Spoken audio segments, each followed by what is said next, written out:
Assalamualaikum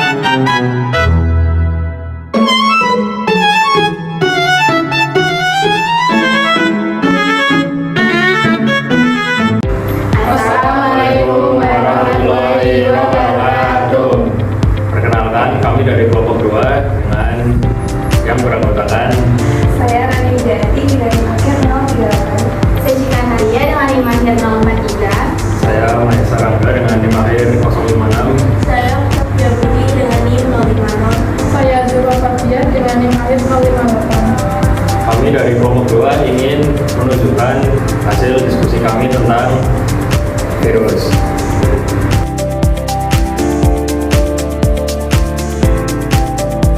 Virus merupakan partikel terkecil yang tersusun atas materi genetik yang mengandung DNA atau RNA dan tidak dapat melakukan metabolisme secara mandiri, melainkan membutuhkan sel inang untuk bereplikasi dan berkembang biak.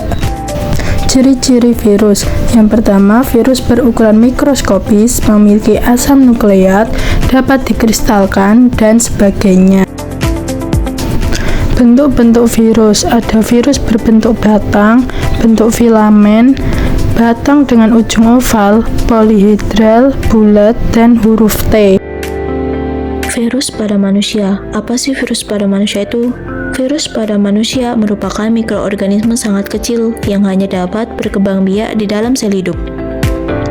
Virus tersusun atas materi genetik DNA atau RNA yang dilindungi kapsid protein dan pada beberapa jenis memiliki lapisan tambahan. Setelah masuk ke dalam tubuh, virus memanfaatkan sel inang untuk memperbanyak diri, lalu menyebar ke sel lain sehingga menimbulkan penyakit. Tipe infeksi virus pada manusia. Yang pertama ada infeksi akut. Infeksi yang muncul dengan cepat dan bersifat sementara. Dan yang kedua ada infeksi sistemik. Infeksi yang menyebar ke berbagai organ tubuh. Dan yang ketiga ada infeksi laten. Infeksi yang tetap menetap dalam tubuh tanpa gejala dan dapat aktif kembali di kemudian hari. Contoh virus pada manusia. Berbagai penyakit pada manusia disebabkan oleh virus, seperti influenza, COVID-19, HIV, hepatitis, herpes, cacar air, dan infeksi HPV. Jalur penularan virus. Penyebaran virus dapat terjadi melalui sentuhan langsung, percikan dari batuk atau bersin, partikel udara, permukaan benda yang terkontaminasi, serta melalui darah atau cairan tubuh. Kemudian selanjutnya ada virus hewan. Virus hewan adalah patogen virus yang menyebabkan penyakit pada hewan dan berpotensi menular ke manusia.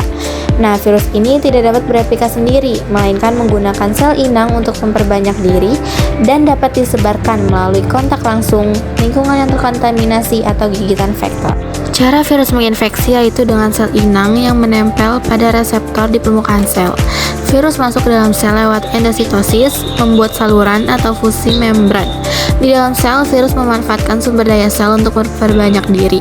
Virus berselubung keluar dengan membentuk tunas dari membran sel, sedangkan virus tanpa selubung keluar dengan merusak sel inang agar partikel virus dilepaskan. Selanjutnya ada contoh virus pada hewan. Yang pertama ada rabies. Dia menyerang semua mamalia termasuk manusia. Nyaris 100% fatal setelah gejala muncul. Dia bisa menyerang otak. Dia menyebabkan agresif dan kelumpuhan. Satu-satunya solusi yaitu dengan vaksin sebelum gejala. Yang kedua ada virus foot and mouth disease. Nah, ini tuh biasanya dia menyerang hewan-hewan ternak kayak kambing, sapi, kerbau, babi. Nah, dia tuh ada luka di mulut dan kaki terus menyebabkan demam. Nah, penyakit ini tuh sebenarnya jarang mematikan tapi sangat merugikan bagi para peternak dan penyebarannya tuh sangat cepat gitu. Selain virus sendiri merupakan virus yang menyerang tanaman dan bisa membuat tanaman itu sakit dan pertumbuhannya terganggu. Virus tersebut menyerang akar, batang, atau daun. Contohnya yaitu ada tobacco mosaic, citrus tristeza, dan tomato yellow leaf curl. Selain virus juga ada dua dampak, yaitu negatif dan positif. Dampak negatifnya yaitu merusak hasil panen dan merusak kuantitas hasil panen itu sendiri. Sedangkan dampak positifnya yaitu dapat dimanfaatkan sebagai biopestisida. Selain virus juga berperan dalam bioteknologi. yaitu mereka sering dipakai sebagai vektor untuk memasukkan gen tertentu ke tanaman, sehingga bisa ditanamkan sifat tahan penyakit, hama, atau kondisi lingkungan ekstrim seperti kekeringan atau suhu yang tinggi. Contoh virus yang digunakan dalam bioteknologi sendiri yaitu ada tobacco mosaic virus dan potato virus X. Baik, selanjutnya kita masuk ke materi bakteriofag. Bakteriofag atau faga merupakan virus yang secara spesifik menyerang bakteri dan bereplikasi di dalam sel bakteri. Kemudian strukturnya dibagi menjadi 3 kelompok besar, yaitu kepala, leher, dan ekor. Di bagian kepala terdapat kapsid yang membungkus asam nukleat atau DNA. Kemudian ada kerah dan leher.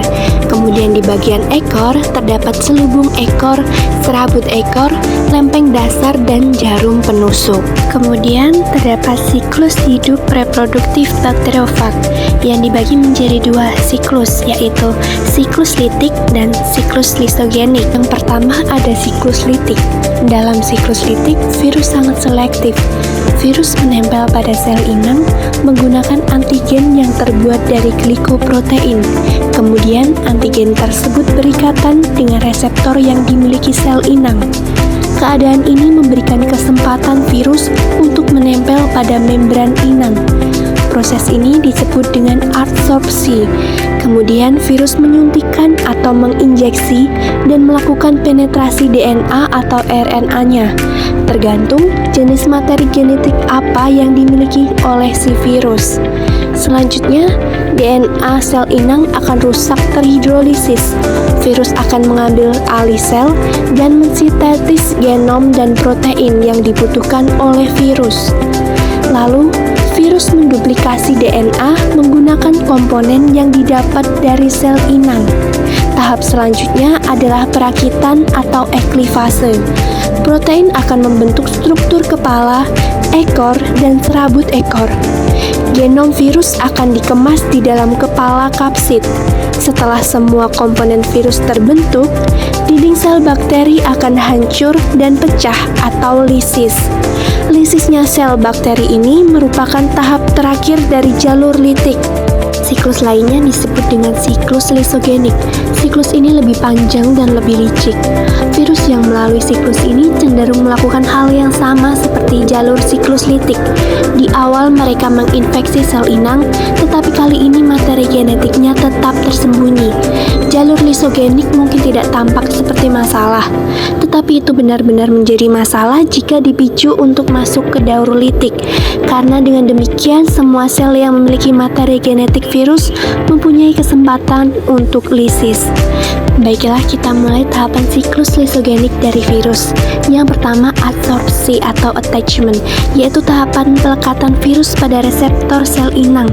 Yang kedua, penetrasi atau injeksi, yaitu pemindahan materi genetik virus ke dalam membran sel inang dan di bawah kendali virus.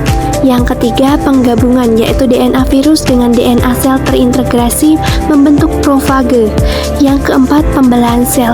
Seiring dengan pembelahan sel, materi genetik akan menetap dan terbawa. Setelah selesai membelah, sel hidup yang baru akan memiliki susunan materi genetik yang sama dengan profage.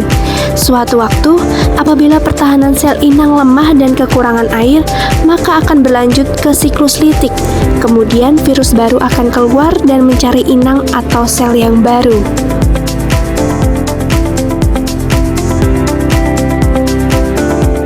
Sekian dari kelompok kami yang bisa kami sampaikan.